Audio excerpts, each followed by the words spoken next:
Crows are a good thing to have. I'll show you a little video why.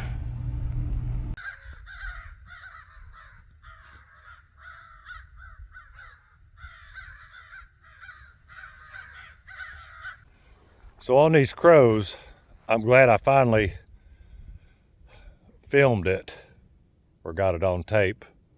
Not the whole thing, but I pulled up the other day and there was a hawk real low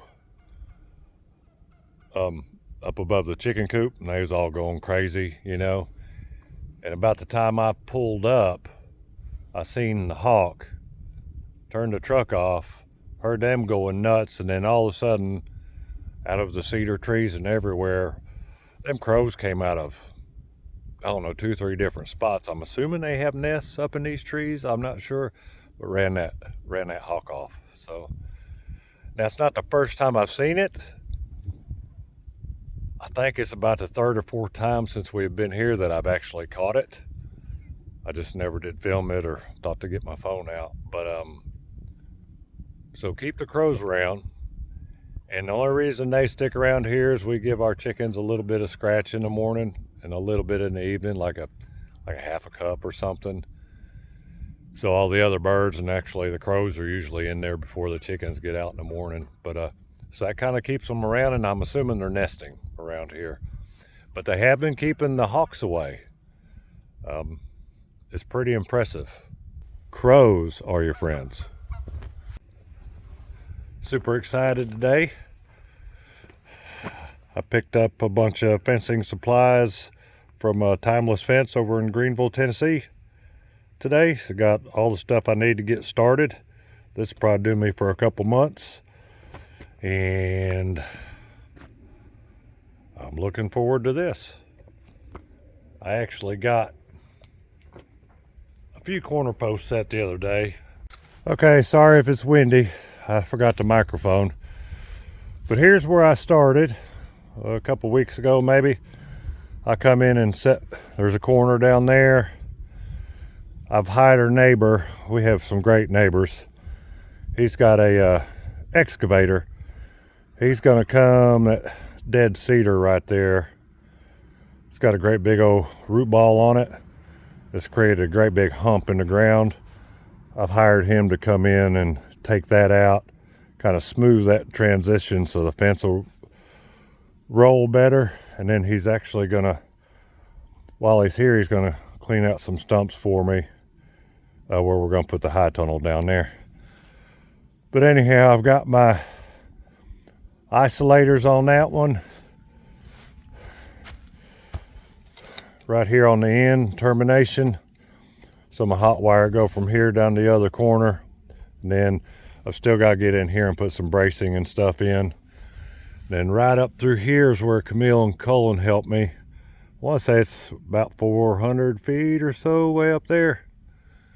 But they helped me drill all these holes. Okay, so we're working on the fence today. Cleaned a bunch of brush up through there, and I just so happen to have some help. I've got Camille and Cullen, and they've been working on that hole right there. And we hit some rocks.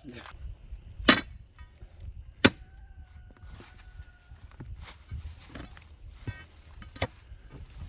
would just be so satisfying to leverage it out, and then half the holes dug for us. Ooh. Ah, looky, Ah! looky there. Grab it out. I feel like Indiana Jones. It's Except not Indiana just a Jones boulder. never does this to the treasure. It's a rock. Well, that rocks, babe. That does rock. Less digging for us. Yeah, let's break it up a little and then we can get the auger. So what I'm gonna do, I'm gonna be real kind to them and give them a snack. Thank you. Thank you. It's a well-earned break. Yes, the perks of the job. There you go. Our 2-foot hole took an hour. Thank y'all for helping. It's our pleasure. Thank you for being so kind. In the next corner section, and I think this is real rocky and shaly when you get up on these hills. Is why I got that hammer drill. And as I was saying, you can kind of see it runs uphill like that, and posts won't be perfectly plumb. They'll be at a 90-degree angle from the ground, so they'll kind of run like that. It'll look funny to most people, but that's really the way you're supposed to run this type of wire. And I know people are going to say, what are you doing? Well, I'm doing it the way it really should be done for this type of wire. But anyhow, that's it. So Camille and Cullen helped me with all that. I feel kind of bad since I got help. I'm letting them do all the work today. And I'm kind of like the gopher, the boss and the gopher. So we got Camille a hamburger and Cullen a hamburger. And this is the terrain we're fighting. The phone is level, the hill goes like that. But it's gotta get done. So we're gonna do it. Cool, they've got another hole done. They are way over here.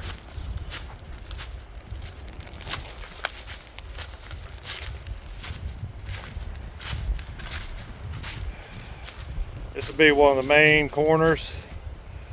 Probably the hardest area so far we've dug.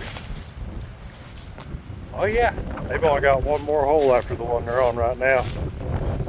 Now I'm smoking some ribs.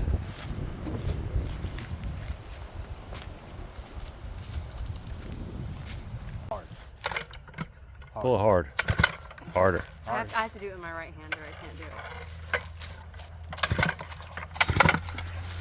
it. Does it switch on? Yeah, it's on. Oh, I probably might not be. You gotta pull it quick. I can't start it. Start it for me and I'll do it. How'd you do that? Don't let it get you.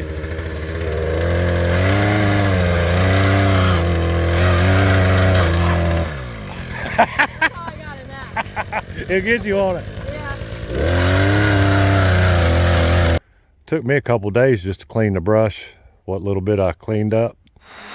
And we'll walk down here, and then when Aiden started with me last week, or maybe Friday before last, yeah, he worked a Friday and then a Monday and a Tuesday. We started way up there in that corner where we were just at, where my finger was pointing. We cleared, that's a long ways through there. I don't know if you can see the skyline way back there. We have the property line cleaned about a 8 or 10 foot section from there all the way to there. Good morning. Monday the 17th of February. Got me some help today. Aiden, the neighborhood beekeepers, helped me clean some fence row. And since it's cold, we're doing some work today to keep us warm this morning before we go where we've already cleared some brush on the other side. Maybe this afternoon we'll get back over there once it warms up a tickle. But I'll spin you around and show you the mess we got. So basically, if you see these big trees, that's our property line. The fence is going to come somewhere up through here. And this big old dead cedar had fallen down and was laying all up in here right on the old fence. So I've been cleaning that up, mess. And then we got Aiden kind of following those big cedars. He's clearing us a path up through there. It's mostly little stuff up through there. We're just getting everything cut down to where we can get through here. So we're going to try to get up to where you see the skyline is the other end of the property line, and then we're going to clear back that way. And we'll see how much we get done. I'll introduce you to Aiden after a while if he wants to be on camera. It's nice to have some help. Thanks, Aiden. All right. So that's Monday morning's project. Sorry, my nose is running. All right, gonna get back at it. Slow and steady. Here we go. And then it goes back over that and drops down. And we made it all the way back. You can't see it from here, but back down to another corner post way back in there, actually, way back there.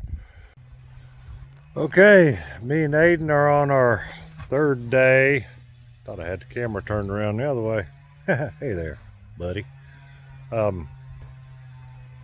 Third day cleaning brush in the old fence row. And going by the map, we've cleaned about 16 or 1700 linear feet. And I believe that's measured on a horizontal plane on the map. So if you figure in all the dips, it's probably more like 2,000. But spin you around, show you. Of course, you can see all the brush we've piled here. Right up in here is the old fence row.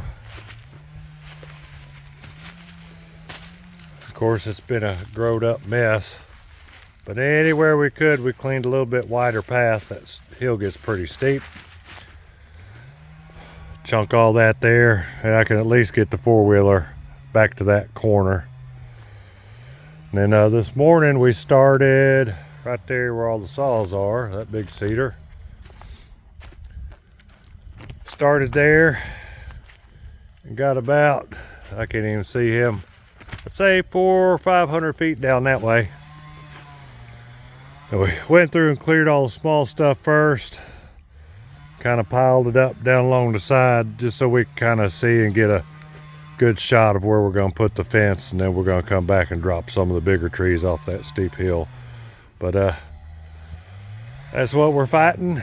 It's a lot of fun though, actually doing it. I'm glad I got some young help helping me. It would have taken me 2 weeks to do this. I'd be wore out, so that would have 2 weeks would have turned into 6 months. But I'm rambling, so I'm gonna get off of here. I got some more trees to cut. Got to fill up, clean this brush up. We're headed that way. And we're almost down to another corner. And we're over halfway. Fun times. Here we go. So we're booking with the cleaning the brush, and this is a perfect time of year to do it anyhow. It's cold. That helps keep you warm. And it's nice to have some help.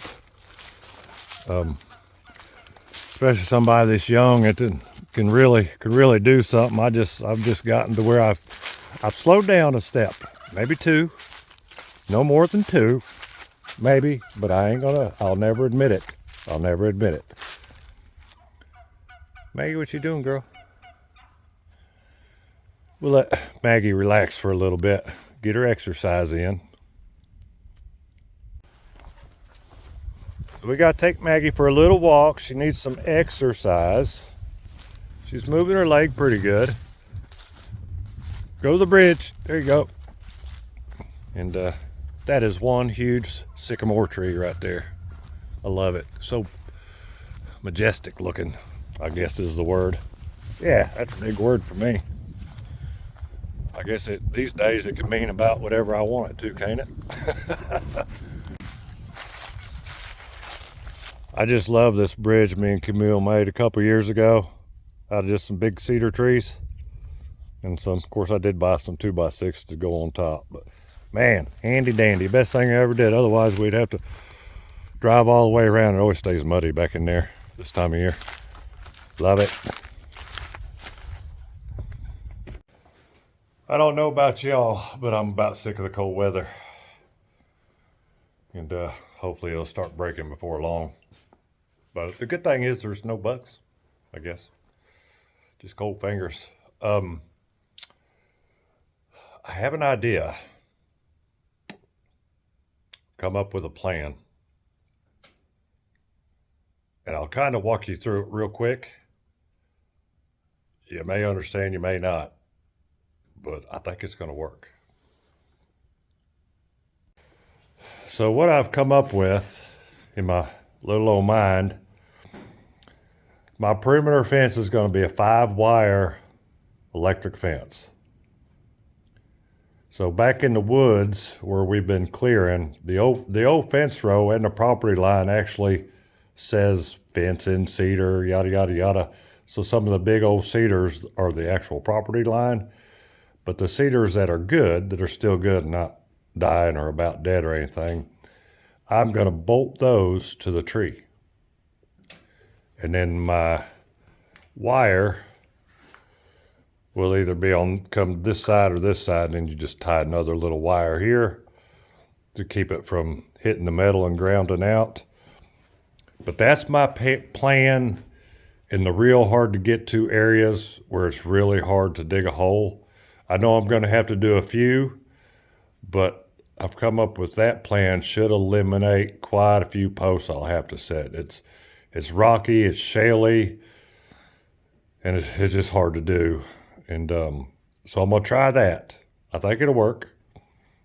And then up on the hills, when you get up in the hills, these are my fence posts. It's timeless fence posts. It's a PVC. So I thought about doing the metal T-posts and then getting those plastic isolators. But then I started doing some math, and those are like $10 a piece for the size I have. The metal posts are 5 or 6, and then you got to buy all those insulators, and you always have problems, or will have problems with the isolators breaking, and then the fence grounding and all that. So I went with the timeless fence posts. And then what I have here, that's a battery operated hammer drill. And I bought a 1-inch bit that's 18 inches long. Those have to go in the ground. 18 inches is it. There's actually a mark on them, tells you when to stop. That way all the holes will line up. So I'm going to use that up on the hills in the rocky, shaly areas, just kind of like a pre-drilled hole to help that go in to the right depth, because I'm afraid it'll hit some rocks and shale and want to get wonkety. And also, I'm going to blow people's mind here, but when you get up to some hills where it's running like that at an angle, I will not run these posts perfectly plumb up and down. They will be 90 degrees from however the hill is rolling. So if the hill is rolling like that, my post will kick back like that. It'll be 90 degrees from the ground, not perfectly plumb. And there's a reason for that. For one thing, that wire will go through those holes. And if you run it straight up and down and you're kind of going up on a hill, it kind of wants to kink that wire. So if you say you went through that one like that, and you're going up a hill, the other one's actually here, and it wants to create kinks in the wire and gets it hard to pull. So if you follow the ground 90 degrees off the ground, that wire runs smooth. But that's my plan. Anyway, appreciate you coming along. Sorry it wasn't much of a video. It's just what we got going on this week, or had going on this week. And y'all have a good one, and we appreciate you. Thanks. Bye.